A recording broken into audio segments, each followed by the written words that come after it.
Les Grecs, un peuple glorieux, arrogant, valeureux et opiniâtre.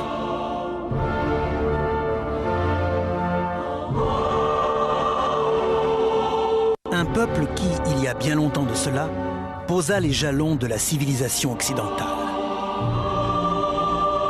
Les monuments, dont il ne nous reste que les vestiges, ne sont pas sans rappeler les 2 siècles probablement les plus importants de leur histoire.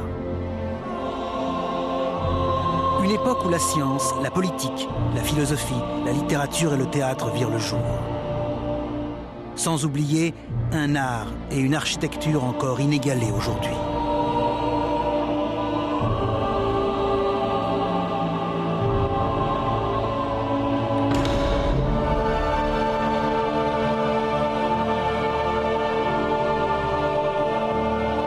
Les Grecs développèrent ces domaines dans un contexte de guerre et de conflits perpétuels.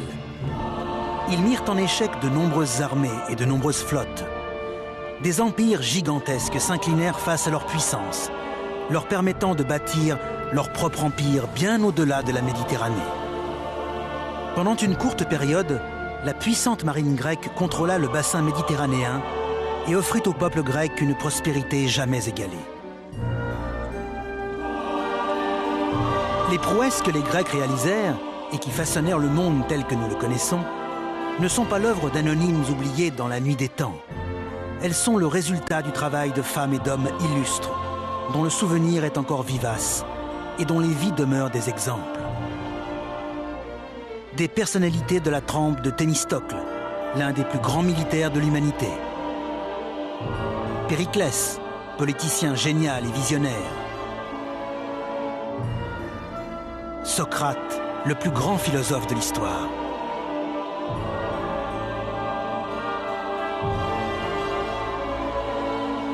Voici l'histoire de ces incroyables personnalités historiques, ainsi que celle de la grandeur et la décadence d'une civilisation qui contribua à modifier la face du monde.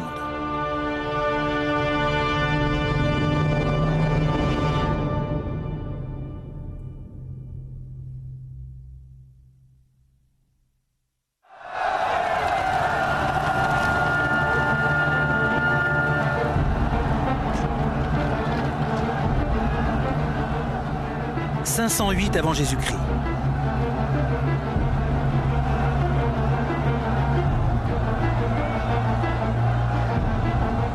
Des mouvements de foule agitent les rues d'une minuscule cité située sur le continent grec et nommée Athènes. Le peuple se révolte contre ses dirigeants et exige la liberté après des siècles d'oppression.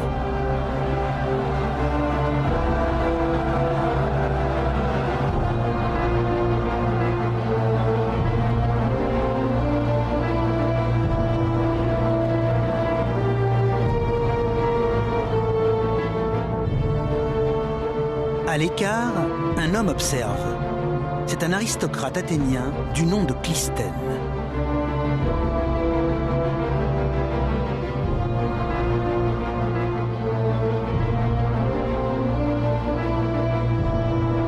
Depuis son plus jeune âge, Clisthène est élevé pour diriger la cité et mépriser le peuple. Mais cette nuit d'insurrection populaire marquera sa vie à tout jamais et constituera un tournant majeur dans l'histoire de la Grèce et de la civilisation occidentale. Dans un élan de lucidité, Clisthène comprend que le peuple doit être libre et avoir la possibilité de façonner sa propre destinée en se gouvernant lui-même.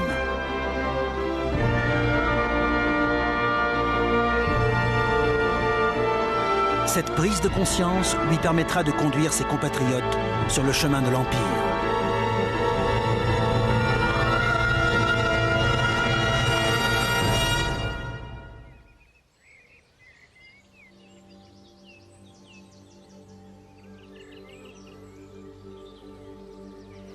Les historiens s'accordent à dater la naissance de Clisthène vers 570 avant Jésus-Christ.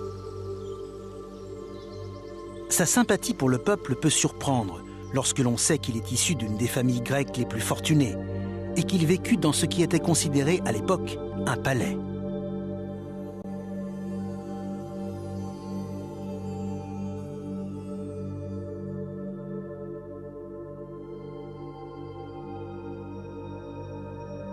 Clystène appartient aux Alcménoïdes, une riche et très ancienne dynastie politique.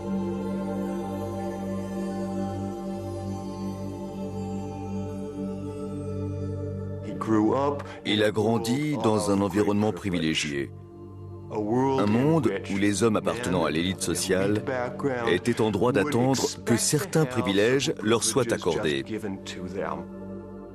L'origine de la fortune des Alcménoïdes est typique des mythes de la Grèce antique, où légende se confond avec réalité.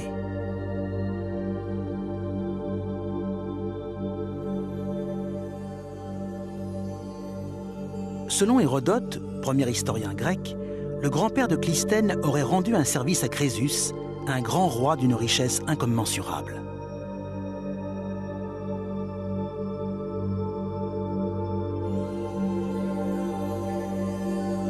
En guise de remerciement, il fut autorisé à puiser dans son trésor autant de poudre d'or qu'il désirait. Hérodote relate que l'ancêtre de Clystène ne se contenta pas de remplir ses poches. Il remplit également ses oreilles et sa bouche de poussière d'or qu'il déversa ensuite sur sa tête. Crésus, très amusé par cette facétie, lui permit de conserver tout cet or et lui en offrit davantage.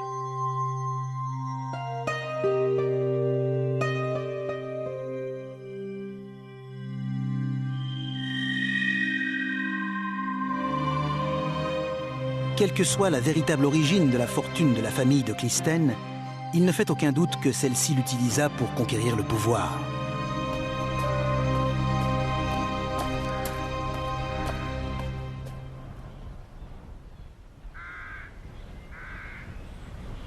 Dès sa plus tendre enfance, les parents de Clystène ne cessent de lui rappeler qu'il est aristocrate, terme de grec ancien qui désigne un membre de la classe dirigeante. Au VIe siècle avant Jésus-Christ, le village natal de Clystène est administré par une aristocratie omniprésente. Ce modeste village a pour nom Athènes.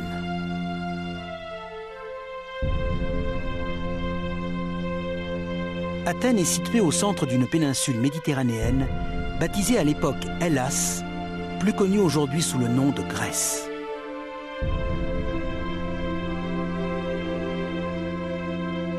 À l'époque, personne n'aurait jamais imaginé que ce minuscule village devienne un jour la capitale d'un immense empire. Ce n'était pas ce qu'on pourrait appeler une cité. Bien qu'Athènes soit dotée de bâtiments publics en son centre, c'était plutôt un village principalement composé de logements et d'habitations.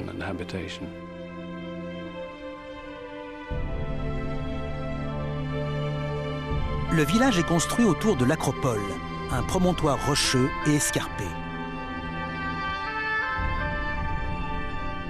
Faisant office de forteresse, il permet aux Athéniens de repousser les attaques des cités voisines.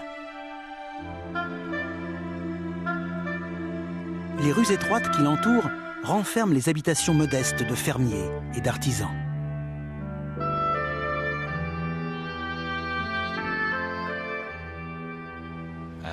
La plupart des maisons étaient construites en briques de terre crue. Il n'y avait pas d'égout, pas d'enlèvement d'ordures. Athènes ressemblait fortement à un village du tiers-monde. Son odeur devait se sentir à des kilomètres.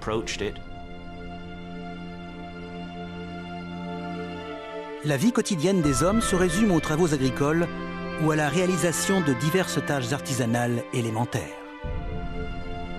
Les femmes, quant à elles, passaient leur journée cloîtrées à cuisiner, à filer la laine et à tisser.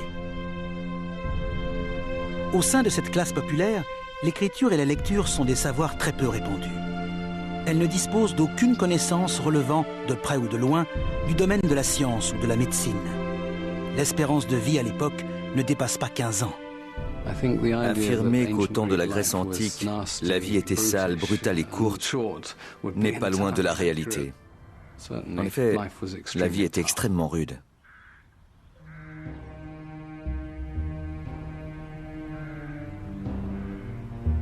La société grecque n'a rien d'égalitaire.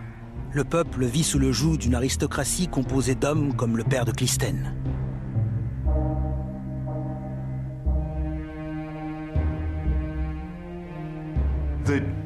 Le milieu dont était issu Clisthène était un milieu traditionnaliste, où le pouvoir politique se concentrait à une poignée de personnes. L'intérêt envers la condition du bas peuple était aux antipodes des préoccupations des élites grecques.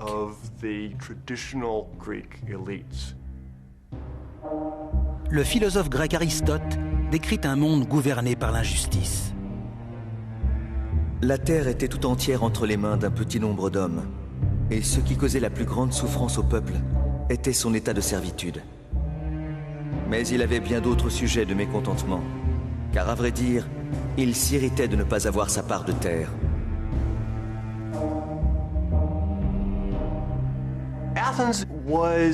Athènes était, d'une certaine manière, organisée à son désavantage. Une partie de la population, l'élite aristocratique, détenait le pouvoir aux dépens du reste des citoyens.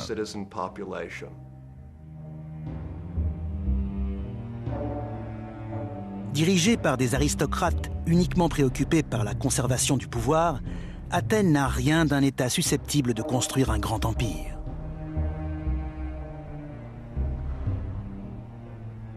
Pas plus que la péninsule grecque. D'un point de vue géographique, la Grèce ne présente pas les caractéristiques d'une terre propice à permettre la naissance d'une grande civilisation. C'est un pays très montagneux. Contrairement aux autres grandes civilisations et aux autres grands empires de l'Antiquité, la Grèce ne présente pas d'unité physique. Les grandes civilisations de l'époque de Clisthène ont vu le jour sur les plaines fertiles des rives des grands fleuves pour s'étendre bien au-delà. Au sud de la Grèce, les crues régulières du Nil permettent à la civilisation égyptienne d'exister depuis presque 2000 ans.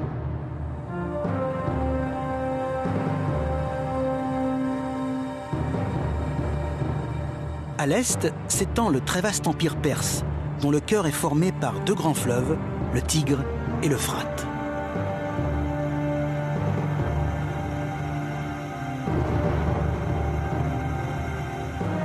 Lieu de naissance des premières civilisations.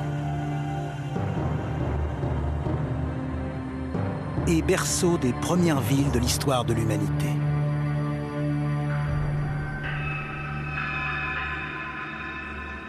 La Grèce est dépourvue de grandes plaines et compte de nombreuses chaînes de montagnes.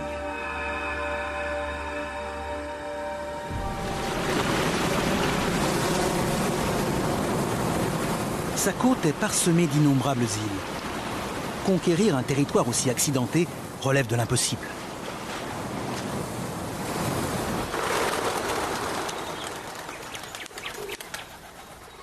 C'est la raison pour laquelle la Grèce est divisée en nombreuses minuscules nations, appelées cités-États. Chacune d'elles est farouchement indépendante et dotée d'une histoire et d'une culture qui lui est propre. À l'époque de Clisthène, on compte plus d'1 millier de cités-États, s'affrontant entre elles dans des luttes de pouvoir et de territoire. Au cours de la période classique, la Grèce n'a jamais fait preuve d'unité politique. Chaque polis, c'est-à-dire chaque cité-État, cherchait à conserver son indépendance. Cela fonctionnait quelquefois, mais pas toujours. Au début du VIe siècle avant Jésus-Christ, Athènes fait partie des nations les plus faibles. Contrairement à Argos, qui est parvenu à maintenir sa prédominance pendant plus de 10 siècles, et dont l'origine des citoyens remonte à l'époque mythique de la guerre de Troie. Les Corinthiens, eux, dominent le commerce maritime et sillonnent les 4 coins de la Méditerranée en transportant des marchandises provenant d'Égypte, d'Assyrie et d'Italie.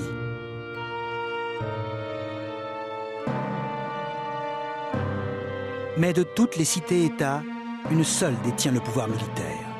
Un pouvoir capable de soumettre toute la Grèce de l'époque de Clisthène. Au sud de la Grèce, près des roselières du fleuve Eurotas, se trouve la cité de Sparte.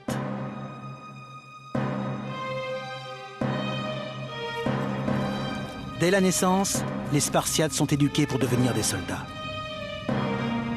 Élevés à la campagne et séparés de leur famille, leur vie tourne autour de la discipline et de la guerre.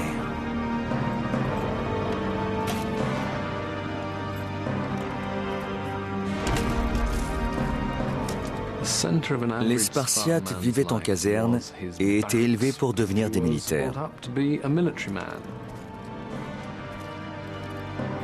Privés de tout confort, ils ne possèdent rien, hormis leurs armes et leurs capes teintes en rouge afin de dissimuler leur sang, ainsi que celui de leur ennemi.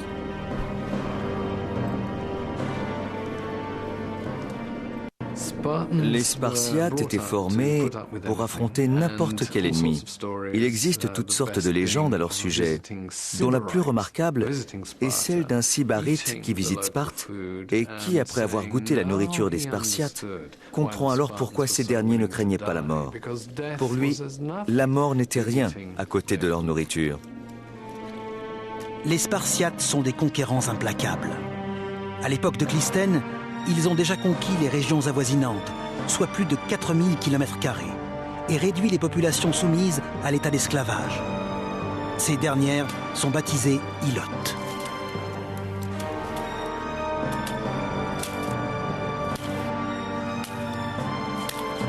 Soumis à une surveillance particulièrement sévère, les ilotes sont condamnés à la réalisation de travaux agricoles pour le compte de leur maître.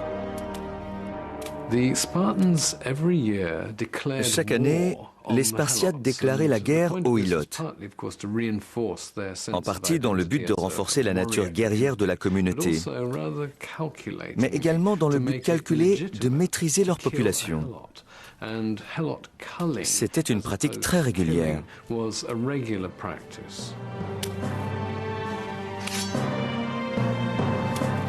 À cette époque, Sparte présente toutes les caractéristiques d'une cité capable de bâtir un empire. Aux yeux des autres cités-États, les Spartiates constituent une menace permanente.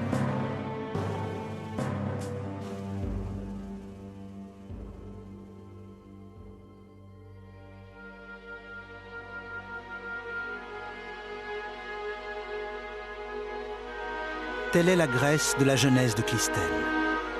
Élevé pour grossir les rangs d'une élite égoïste, il est malheureusement originaire d'une cité de second rang.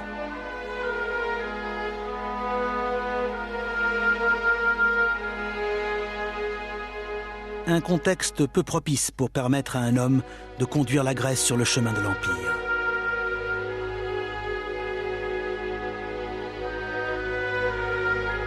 Mais Clisthène est habitée par un idéal.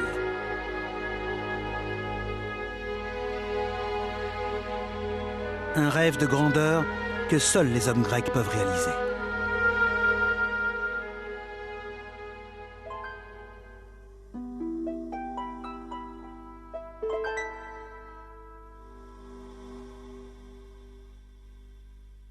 Clisthène et ses compatriotes sont fortement influencés par les mythes et les vieilles légendes.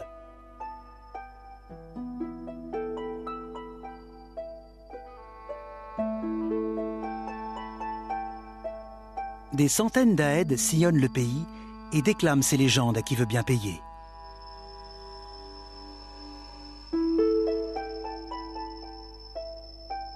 À une époque où l'écriture est peu développée, ces poètes sont capables de garder en mémoire des millions de vers. On sous-estime trop souvent la capacité de la mémoire humaine, surtout à une époque comme la nôtre, où les techniques d'enregistrement sont légion.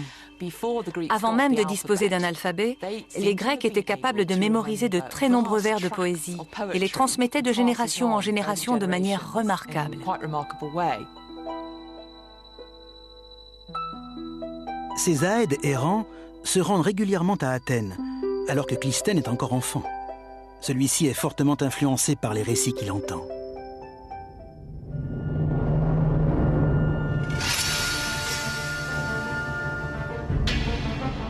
Deux poèmes très populaires sont parvenus jusqu'à nous, l'Iliade et l'Odyssée, composés par le célèbre poète Homère. Ils évoquent de violentes batailles et des combats épiques.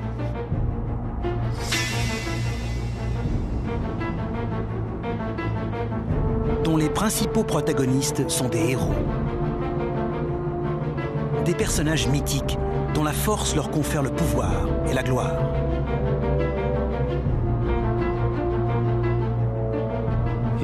Par définition, si je puis dire, les héros réalisent de grands exploits. Plus ils coupent de tête, plus ils déflorent de jeunes femmes, et plus leur réputation de héros grandit. La représentation de ces héros fait partie intégrante de l'art grec. Ces guerriers téméraires d'une grande beauté et prêts à tout pour obtenir la victoire représentent l'homme grec idéal. L'idéal héroïque est omniprésent dans la culture grecque.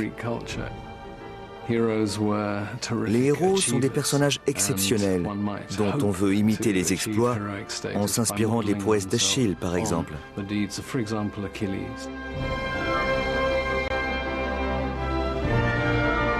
Achille est l'archétype du héros grec.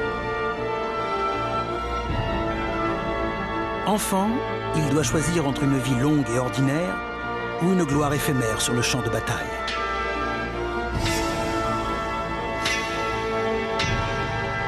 Il choisit une mort précoce et une célébrité éternelle.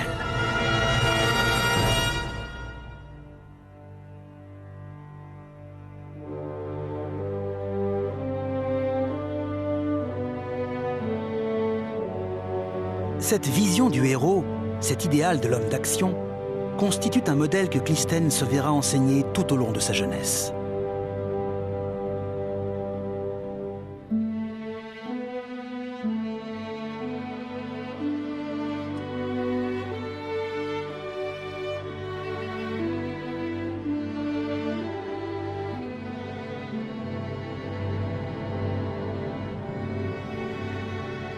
Une vie en quête de grandeur et de gloire, obtenue par la force et la bravoure.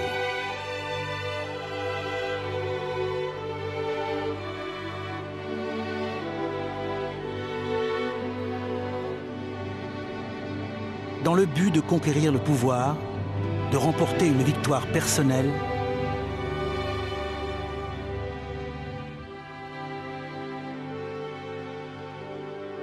et de devenir ainsi un véritable héros.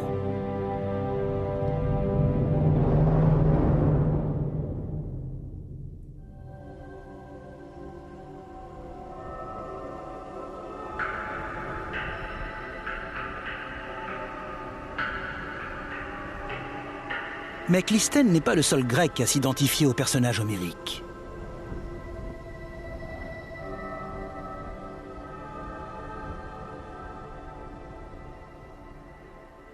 Un grand changement va se produire au milieu du VIe siècle avant Jésus-Christ. Un homme va s'emparer du contrôle du gouvernement et devenir ce que les Grecs appellent un tyran.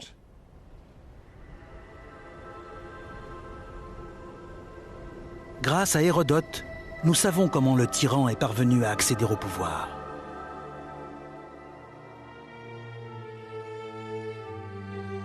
Un jour, un homme à l'allure digne et noble pénétra à cheval à l'intérieur de la cité d'Athènes.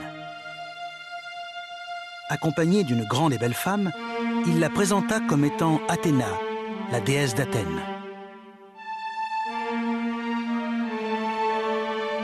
Le fringant cavalier exigea que lui soit remis le contrôle de la ville, car à l'image d'un des héros des épopées d'Homère, il bénéficie de la protection d'une déesse. Étonnamment, les Athéniens l'accueillirent chaleureusement et le considérèrent comme leur nouveau chef. Peu importe si la déesse en question n'était qu'une jeune femme originaire du village voisin et exceptionnellement grande. Et le sémillant héros, un simple mortel du nom de Pisistrate, beau-frère de Clisthène. Je considère Pisistrate comme un excellent politicien. C'était sans aucun doute un homme d'un grand opportunisme. Tandis qu'il consolide son autorité, il apparaît clairement que Pisistrate nourrit des ambitions plus grandes encore que la simple conquête du pouvoir. Pisistrate était un homme extrêmement intelligent. Il avait parfaitement compris que s'il voulait conserver le contrôle d'Athènes, s'il voulait consolider son pouvoir et le transmettre à ses fils, comme telle était son ambition, il devrait trouver des alliés. Pisistrate prend alors une incroyable initiative. Il se tourne vers le peuple d'Athènes en quête de soutien et bouscule une hiérarchie composée d'aristocrates et de roturiers, accoutumés au pouvoir depuis plusieurs siècles.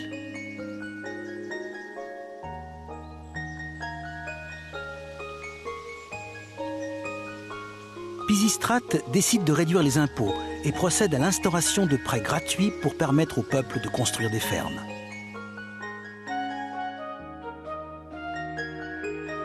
En donnant aux Athéniens la possibilité d'accéder à la prospérité, Pisistrate commence à transformer la cité.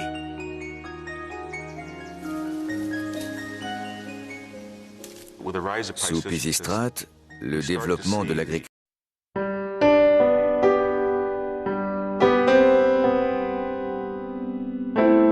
à Athènes s'accélère.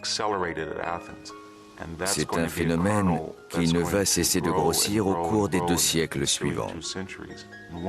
La culture de la vigne et de l'olivier va fortement se développer.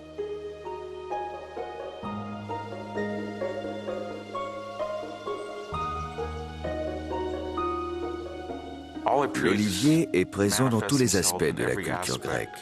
La population est autorisée à consommer des olives, ainsi que de l'huile d'olive, de s'en servir comme graisse, comme savon ou comme combustible. D'un point de vue économique, c'est un produit d'une très grande valeur. Les terres qui entourent Athènes produisent les meilleurs oliviers de toute la Grèce. Face à l'accroissement de la production d'huile d'olive, les Athéniens vont trouver un débouché économique très lucratif pour ce produit.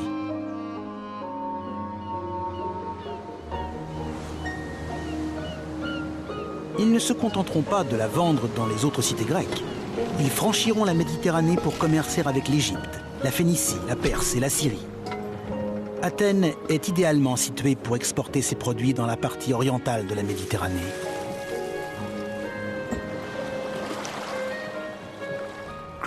La Grèce est située au milieu de plusieurs civilisations très anciennes. Elle est entourée à l'est par l'Empire perse, au sud par la civilisation égyptienne et à l'ouest par les Étrusques et les Romains.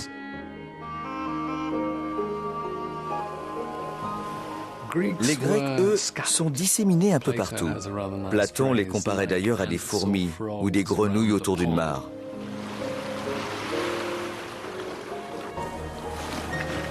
À l'Antiquité, la partie orientale du bassin méditerranéen constitue la plaque tournante du commerce international. Différents produits sont exportés des 4 coins de la région. Des céréales de Scythie, du poisson salé de la mer Noire, du vin des grands vignobles de l'île de Chios, de l'or, de l'argent, des objets d'art et des parures d'Égypte. Et bien évidemment, de l'huile d'olive d'Athènes. Grâce à l'activité débordante du port d'Athènes, la population voit ses richesses et sa prospérité accroître.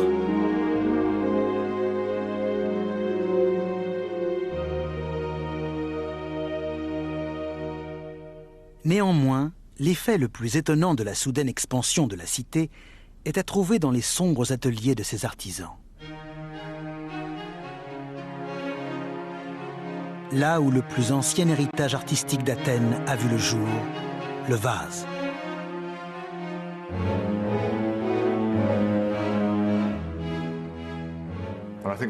Ce qui est remarquable avec la céramique, c'est qu'à l'époque, on ne lui attribuait pas une grande valeur artistique. Le contenu était bien plus prisé que le vase lui-même.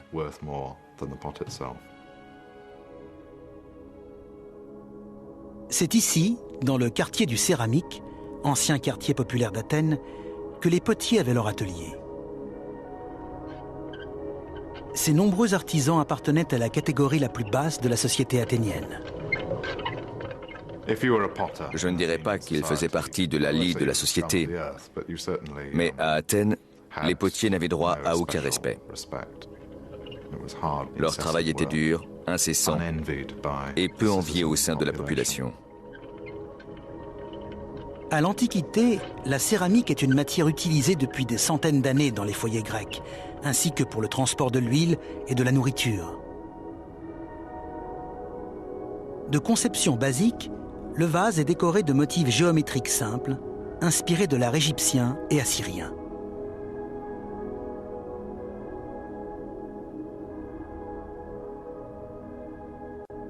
Les potiers athéniens vont apporter une touche personnelle en développant un tout nouveau style de peinture, d'une fraîcheur et d'un naturalisme encore jamais vus jusqu'alors. Un style qui suscite encore l'admiration de nos jours. Aujourd'hui, il n'est pas rare de voir un vase grec atteindre une valeur de plusieurs millions de dollars sur le marché des antiquités. Si les potiers qui les ont fabriqués voyaient cela, ils se retourneraient dans leur tombe, soit de colère ou soit d'hilarité.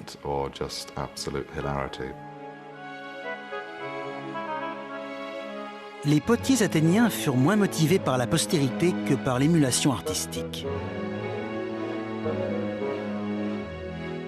Pour preuve, ce vase, dont la décoration est agrémentée d'une fière remarque telle que « Euthymide, fils de Polias, a dessiné ceci ». Et plus bas, Euphronias n'aurait probablement pas fait mieux. Pour la première fois de son histoire, le peuple athénien goûte à la liberté et démontre sa capacité à réaliser de grandes choses.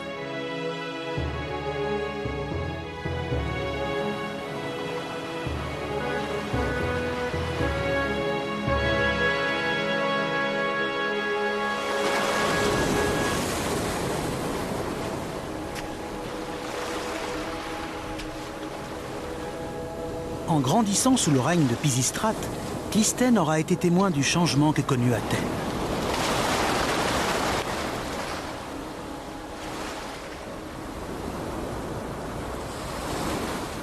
Son modeste village natal s'est à présent transformé en un port économique de renommée internationale.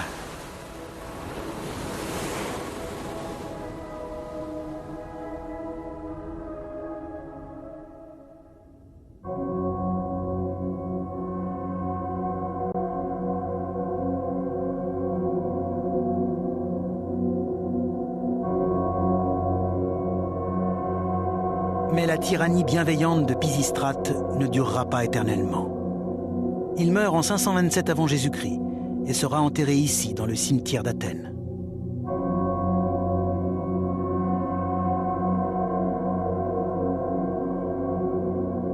Son fils, Hippias, lui succédera. En début de règne, Hippias poursuit l'œuvre de son père et gouverne Athènes de manière impartiale. Hélas, très vite, les habitants découvrent la dangereuse nature de la tyrannie.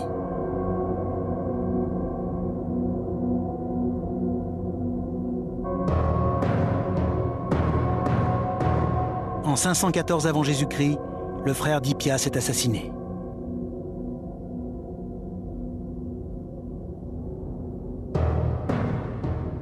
Fortement ébranlé par cette perte, le comportement du jeune tyran change radicalement. Il cède à la cruauté. Il fait exécuter les meurtriers et fait également torturer à mort une de leurs femmes.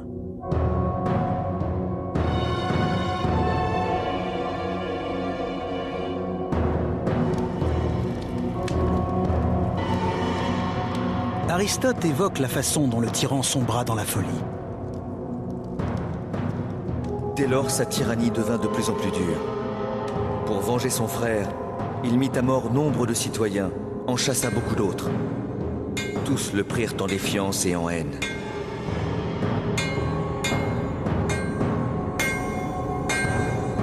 Les libertés dont jouissait le peuple d'Athènes sous Pisistrate disparurent.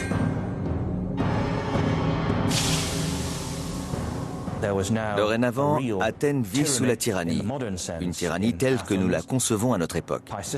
Pisistrate a voulu le pouvoir parce qu'il avait une cause, pas son fils qui ne se soucie que de le conserver dans son propre intérêt.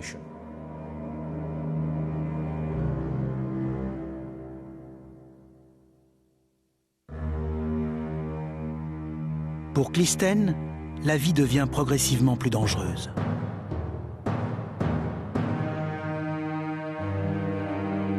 Le dictateur paranoïaque sait que le plus grand danger qui menace son pouvoir provient de l'aristocratie.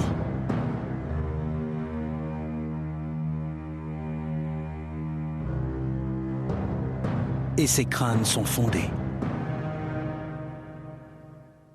Face au durcissement de la tyrannie, le moment semble venu.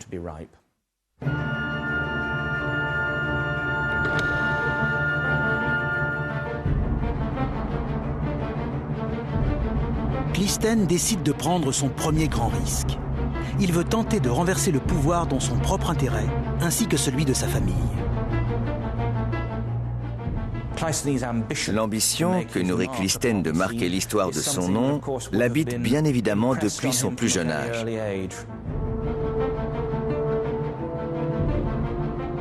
Il n'a pas oublié les exploits des héros mythiques, leur capacité à vaincre et à frapper juste au moment voulu.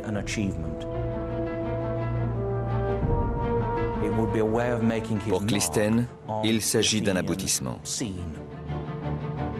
Il fomente un complot destiné à renverser le tyran. Hippias sera piégé dans sa forteresse. Capturé, il est banni d'Athènes à jamais.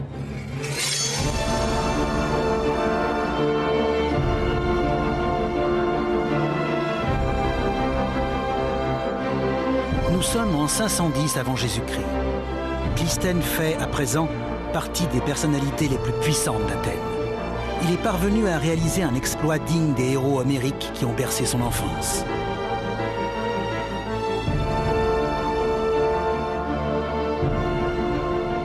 Mais la société grecque a changé. L'idéal héroïque qui habite Clisthène depuis tout jeune n'est plus l'apanage des élites. Il touche toutes les strates de la société grecque.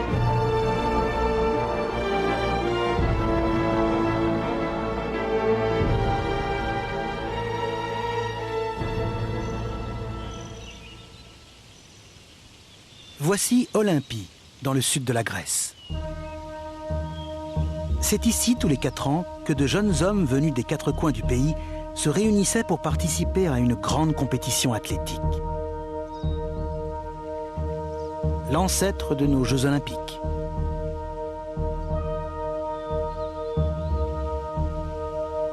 Pour Pausanias, voyageur et géographe de l'Antiquité, les Jeux olympiques constituent le prétexte premier de tout voyage en Grèce. Il y a dans la Grèce beaucoup d'autres choses qui remplissent d'admiration ceux qui les voient ou qui en entendent parler. Mais on dirait que les dieux s'occupent plus spécialement des mystères d'Éleusis et des Jeux olympiques.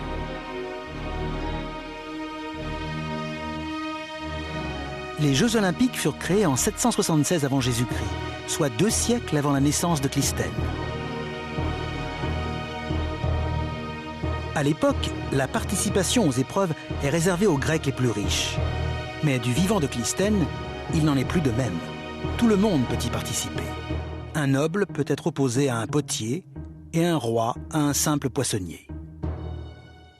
Les Jeux olympiques étaient l'occasion pour n'importe quel Grec de faire preuve d'héroïsme à l'image des héros d'Homère.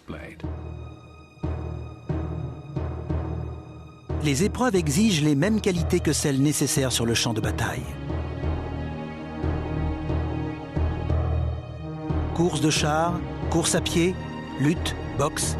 Ici, il n'y a pas de véritable récompense, hormis une couronne d'olivier et une célébrité assurée dans toute la Grèce.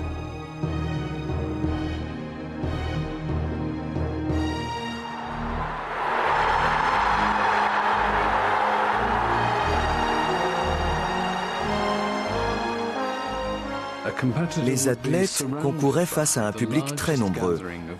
C'était l'unique occasion de voir autant de Grecs réunis en temps de paix. Environ 40 000 Grecs venaient assister aux Jeux olympiques.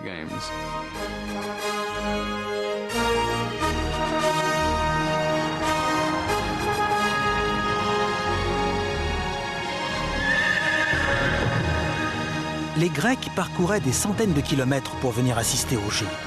Il n'était pas rare de voir s'établir des campements aux abords des stades.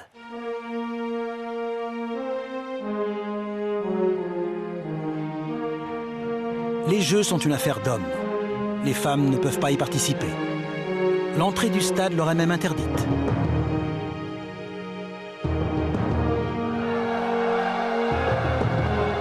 Pour un athlète, quelle que soit sa classe sociale, une victoire aux Jeux Olympiques représente l'aboutissement d'une vie. C'était la possibilité de vivre un bref moment de gloire et une incommensurable renommée, ce qui était très valorisé dans la culture très élitiste des Grecs. Grâce aux Jeux Olympiques, les Grecs trouvent une façon civilisée de satisfaire leur idéal d'héroïsme. Ils établissent ainsi une méritocratie basée sur l'aptitude et le talent, où chacun a sa chance.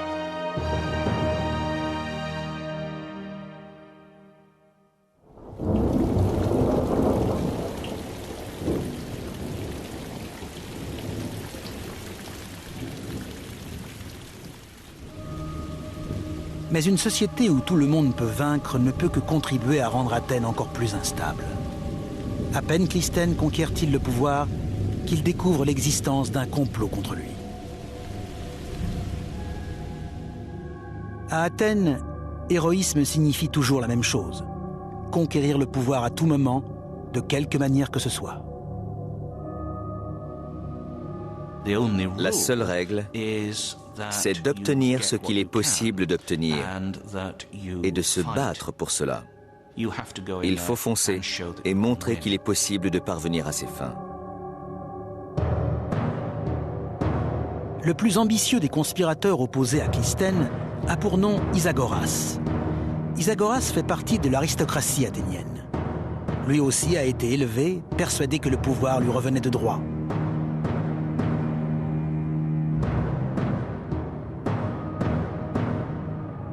Néanmoins, il sait parfaitement qu'il ne peut conquérir le pouvoir seul.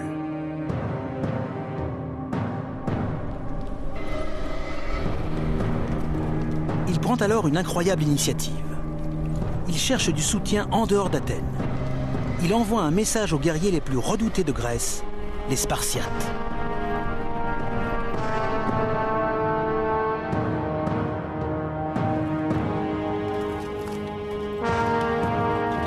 Isagoras est un vieil ami des Spartiates. La rumeur veut qu'il ait partagé sa femme avec le roi de Sparte. Ces féroces guerriers n'hésitent pas à lui fournir leurs meilleurs soldats afin de l'aider à conquérir le pouvoir et à trahir sa propre cité. Isagoras relève considérablement l'enjeu. En faisant entrer dans Athènes l'État le plus puissant de la Grèce, il est évident que la cité sera soumise à Sparte.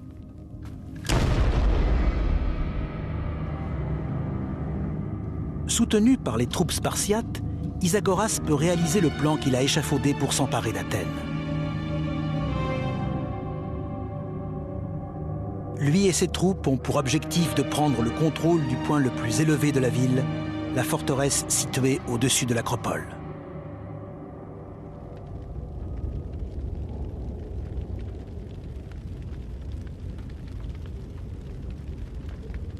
Le nouveau tyran choisit comme première cible l'aristocratie au pouvoir, et Clisthène le premier.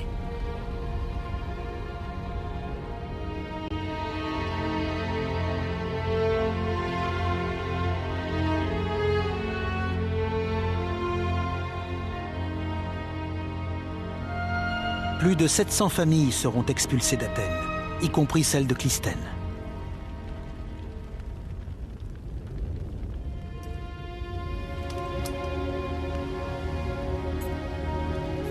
Ce dernier est contraint de quitter sa cité, une fois de plus entre les mains d'un despote. Un despote soutenu par les Spartiates, les guerriers les plus redoutés de la Grèce.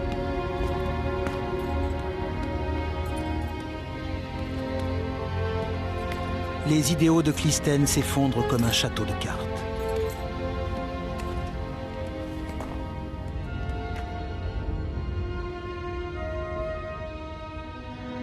Il a été éduqué pour devenir un aristocrate, un chef d'État. Et suivre l'exemple des héros mythiques.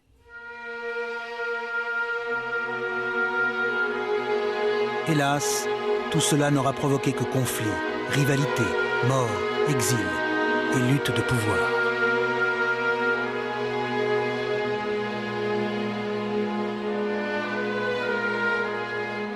Comment extirper Athènes de ce cycle de violence futile?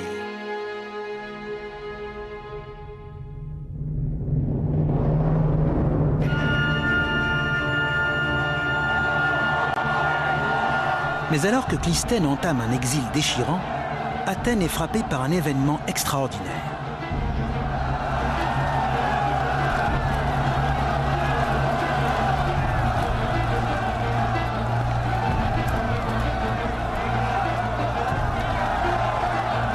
À l'image des épopées d'Homère, le peuple d'Athènes prend sa destinée en main.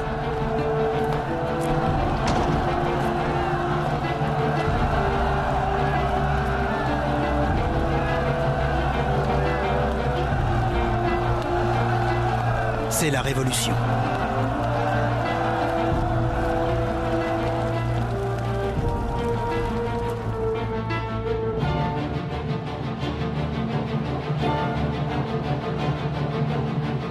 Isagoras et ses alliés se réfugient au-dessus de l'acropole, le point culminant de la cité.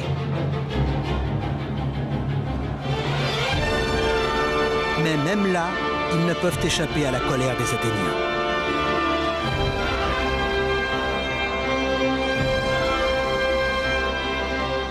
Pendant 2 jours et 2 nuits, Isagoras résiste à l'incroyable insurrection.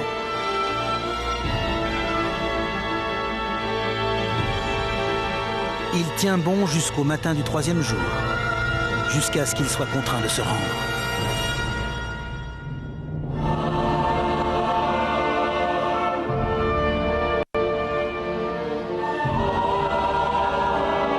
Nous sommes en 508 avant Jésus-Christ. Athènes vient de faire son premier pas en direction de l'Empire et de la gloire. Pour la première fois de l'histoire, le peuple s'est révolté contre ses gouvernants et s'est emparé du pouvoir.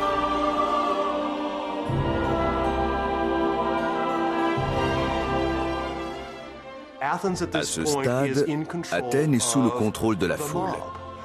La masse inorganisée s'est révoltée sans véritable chef. Mais la question, c'est que faire maintenant? À l'aube d'une nouvelle ère, le peuple d'Athènes se tourne vers un seul homme. Un homme dont la vie, l'expérience et les déceptions l'ont doté d'une vision unique.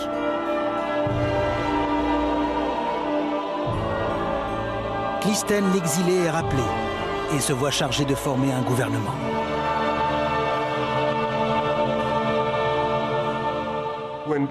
Lorsque Clisthène fait son retour après l'expulsion des Spartiates, il se retrouve face à un défi de taille.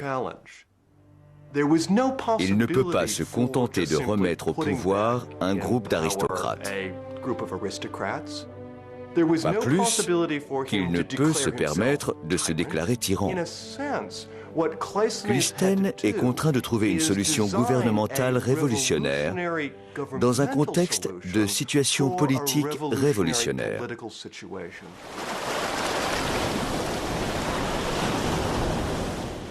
Clisthène doit à présent permettre au peuple d'Athènes de prendre part à sa destinée, une exigence populaire qu'il partage.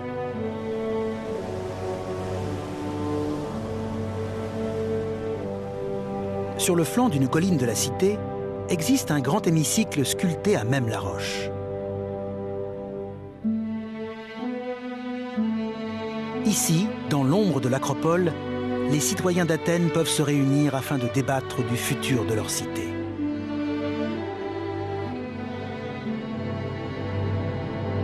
Sur ces marches, riches et pauvres ont la possibilité de siéger et d'interpeller leurs concitoyens.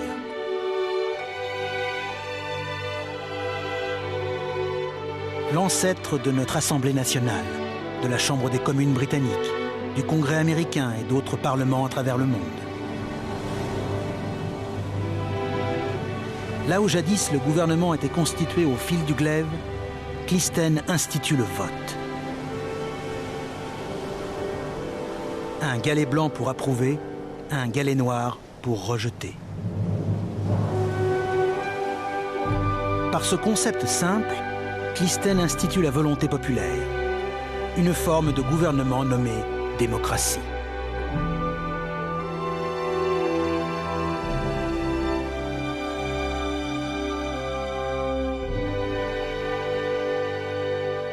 La Grande Assemblée athénienne se réunit tous les 9 jours pour traiter des sujets concernant l'administration de l'État, tels que la collecte de l'impôt, la construction des routes, l'établissement du prix de la figue ou la déclaration de guerre.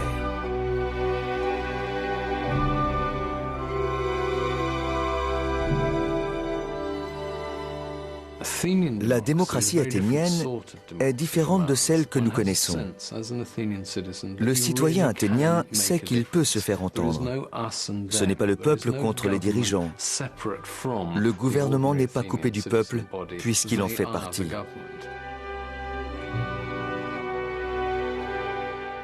La démocratie représente une très forte rupture dans une culture grecque de tout temps élitiste et baignée d'un idéal héroïque.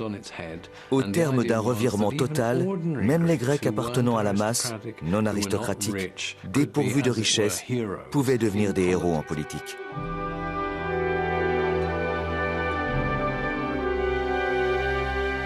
Cette nouvelle forme de gouvernement transformera la minuscule cité-État et donnera naissance à une des plus grandes civilisations au monde.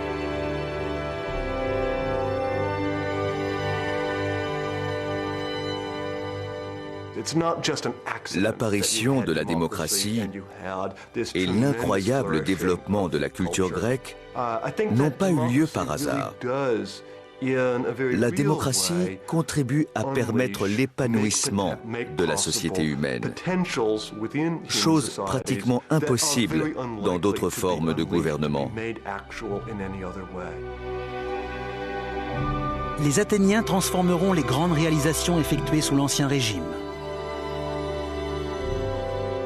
Ils s'inspireront des temples monumentaux et des pyramides de l'Égypte des pharaons pour créer une architecture pleine de grâce et de splendeur. Ils adapteront les mythes et légendes colportés par les aèdes ambulants en représentation théâtrale pour divertir la population.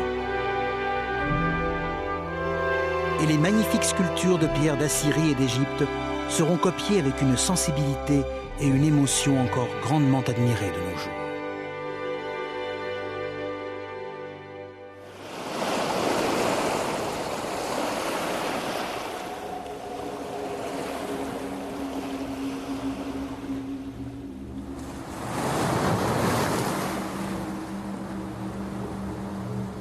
Mais tandis que la jeune démocratie de Clisthène n'en est qu'à ses balbutiements, à l'Est, une terrible menace se profile. Une menace provenant du puissant empire perse. Les Perses constituent la plus grande puissance de l'époque. Leur empire s'étend de l'Inde à la Méditerranée. Le développement et la stabilité de la cité d'Athènes inquiètent les Perses, qui considèrent le minuscule État comme une menace éventuelle.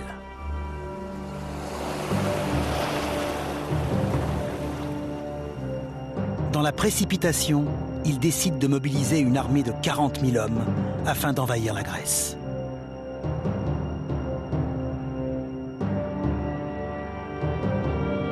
C'est le moment pour la jeune démocratie de Clisthène d'affronter sa première grande épreuve.